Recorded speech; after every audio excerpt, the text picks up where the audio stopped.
राज्य है अनेक राज्यों या प्रदेशों में निवास करने वाले अलग अलग रूप रंग आचार विचार भाषा और धर्म के लोग यहाँ निवास करते हैं। इन सभी की स्थानीय संस्कृति है। इन सबसे मिलकर एक भारतीय राष्ट्रीय संस्कृति का विकास हुआ है। हम सभी भारतीय हैं, यही भावना भारत को राष्ट्र का रूप देती है। अनेकता में एकता की भावना ही हमारे राष्ट्र का आधार है। किसी ने ठीक ही कहा है, हिंद देश के निवासी सब जन एक हैं, रंग रूप वेश भाषा चाहे अनेक है। राष्ट्रीय एकता का अर्थ है भारतीय के रूप में हमारी पहचान, सभी धर्मों परंपराओं आचारों विचारों भाषाओं का आदर करना, भारत भूमि और भारत के सभी निवासियों के प्रति प्रेम रखना, यही राष्ट्रीय एकता का स्वरूप है। राष्ट्रीय अखंडता का अर्थ है राष्ट्र की भूमि के हर भाग की सुरक्षा करना, देश को बांटने वाली विदेशी आक्रमण या षड्यंत्र को विफल बनाना और आंतरिक एकजुट बनाए रखना, यही राष्ट्रीय अखंडता की भावना है।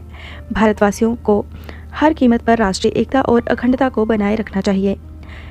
राष्ट्र की अखंडता की रक्षा के लिए सेना है। बाहरी आक्रमण अथवा राष्ट्रीय संकट की घड़ी में सेना ही आगे आती है, लेकिन राष्ट्रीय एकता और अखंडता की रक्षा में देश के हर नागरिक की भूमिका होती है।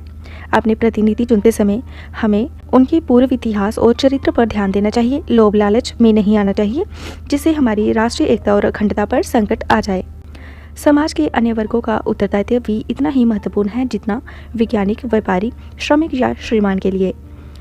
सबको राष्ट्र का हित ध्यान में रखकर चलना चाहिए। राष्ट्र जिएगा तो सब जिएंगे।